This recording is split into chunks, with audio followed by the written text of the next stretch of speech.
sitting down with Miss Stacey today. How you doing, Stacey? I'm awesome. How are you? I'm pretty good. I appreciate you taking your time to sit down and talk to us. Absolutely. Yeah, so we'll dive right into it. Tell us where you're from, where you're born and raised. St. Louis. Quit playing. U City. So originally I moved to U City in about the 3rd grade. Prior to that, I lived in Kirkwood, but I consider myself from U City. So you're a tarot card reader, is that correct? I am an intuitor. So I just use my intuition, and the cards is a tool for me to be able to better understand circumstances and situations. Well, I know there are a lot of misconceptions about tarot and tarot reading. Tell us, what are your tarot readings about?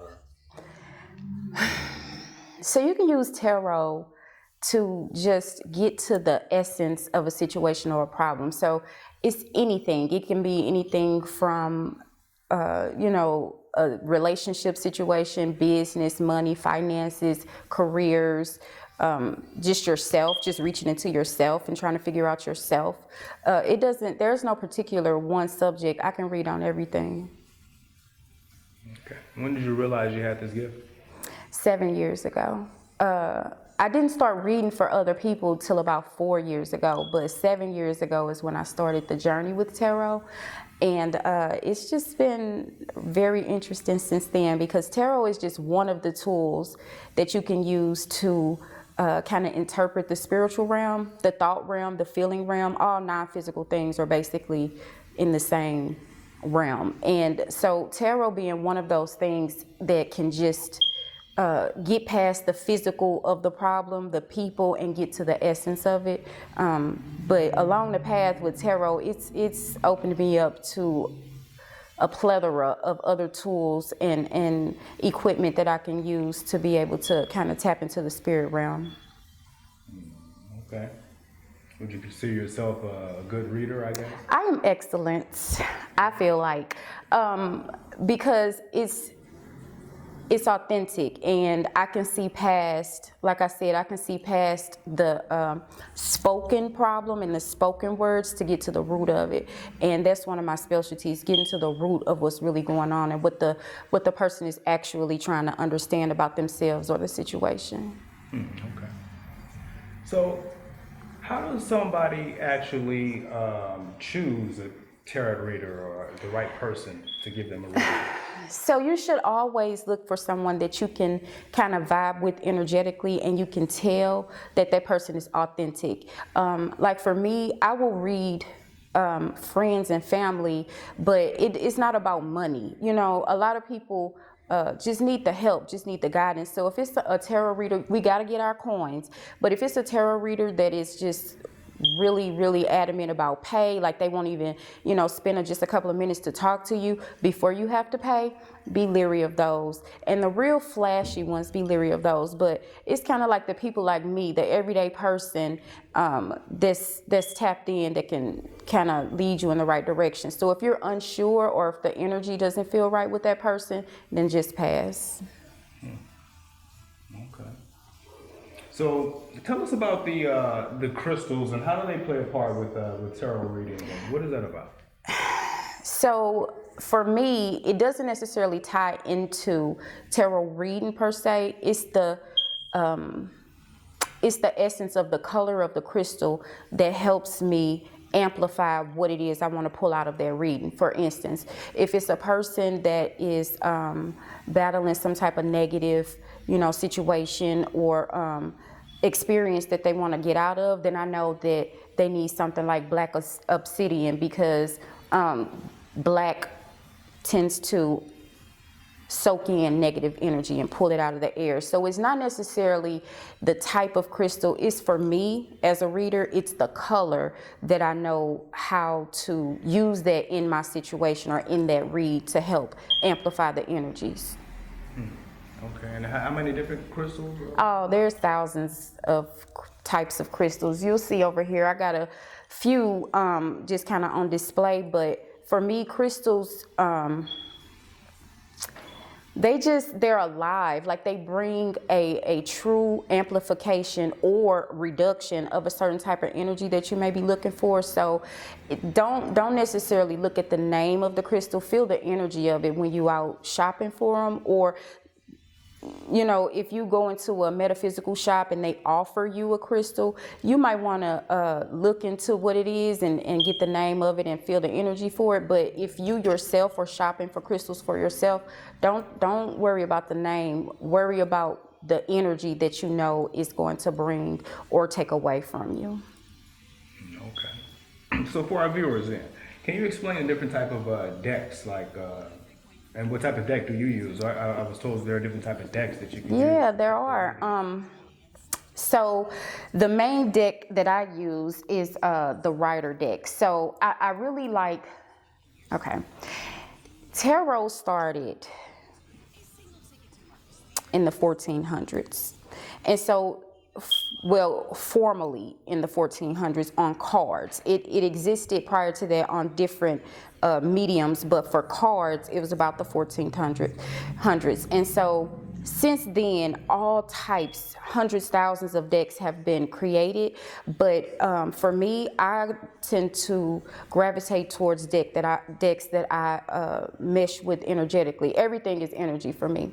So right now, I'm really into the Thoth deck, but there's tons of decks. And if you're into tarot, or if you want to get into tarot, it's good to touch every deck that you kind of link with. Even if you're just shopping on Amazon and you want just a practice deck, there's tons of them on there. But when you choose yours, make sure you choose it because it speaks to you. Like my cards, the cards play a whole movie for me individually. So when someone comes to me about a situation or a problem that they want to read on, when I look at the card, I don't see a still shot. I literally see a movie. It plays out. It acts out for me what the problem or the question or the situation is.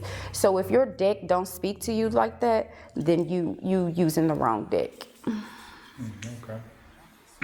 Well, tell all our viewers about who don't know. Tell them about spreads and what type of spread do you use? So I am unorthodox in tarot readings. There are unlimited number of spreads, and with spreads, they do kind of help certain readers. But for me, I found that kind of boxing myself into a specific spread for a specific question, it kind of blocked my intuition. So for me, I don't necessarily utilize spreads, but the next tarot reader might. And so for instance, if you're asking a question about the past, present, and future of a situation, you might do a spread that is just 3 cards, one for the past, one for the present, and one for the future. And they may read like that. Or it may be in a different shape, like a triangle, or a different pattern, like 2 at the top, 2 at the bottom. Those are how the tarot reader, that's how they lay the cards out. That's what a spread means. I go with what I'm feeling at the time. Okay.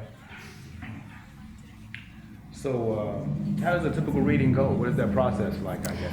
So sometimes, for me, if it's face-to-face in person, I like for the person that I'm reading to touch the deck. If it's over the phone, then I like for the person to clear their minds and just only think of what it is that we want to discuss. And so as soon as that happens and I just start shuffling my cards and touching my cards, then the right ones fall out, or the right ones flip over, or the right ones present themselves to me. And I keep reading and keep flipping and keep pulling cards until I know that the message is done for that particular question. And then I might pull them back together, reshuffle them, and move on to the next. But there's no one way that I perform a reading. It really kind of changes with the individual that I'm reading for. I really bounce off of their energy and their vibe in order to know what to do for them. All of my readings are very much individualized. I don't have a set, cookie cut way of doing it. Okay. Other readers do. I just don't. Yeah. What question do you get the most from people looking for readings, and what are they really looking for when they come to you?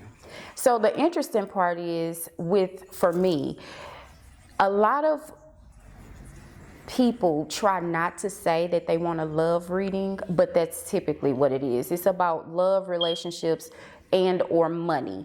And so even if they tell me, oh, I want to talk about my career, once I start kind of pulling their energy into my deck and kind of feeding it between us, then the true issue at hand comes up in the cards. And so even if you present to me, hey, I just want to know what direction to take my career in, if that's not really what's in the forefront of your heart and mind when we're talking, then the cards are going to tell me that. So then I end up reading on what's really bothering them.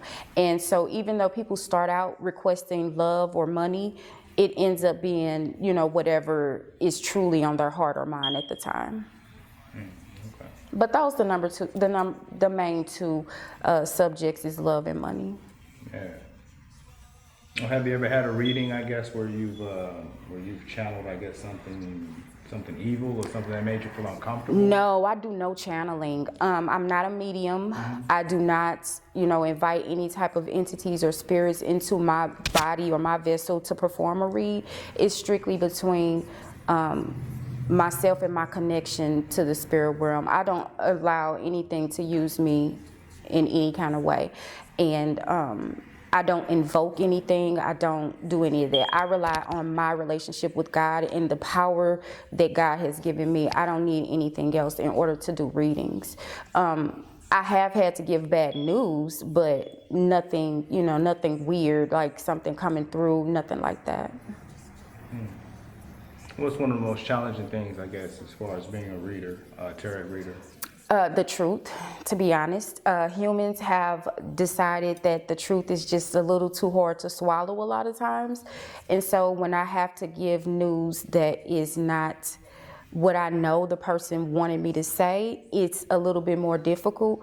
But I've vowed to always just give them exactly what the cards and the message is, because I had a reading in the very beginning of me reading people, and I sugarcoated the answer to the question when I knew in my heart that the answer was no. But I sugarcoated it for her.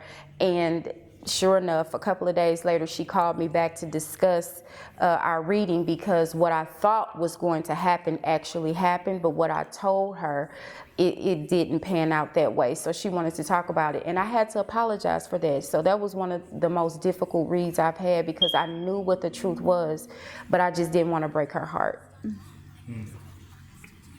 So where can someone, I guess, how do they reach you if they want to get a reading done? Or So you can email me, staceylovelace80@gmail.com. You can call me.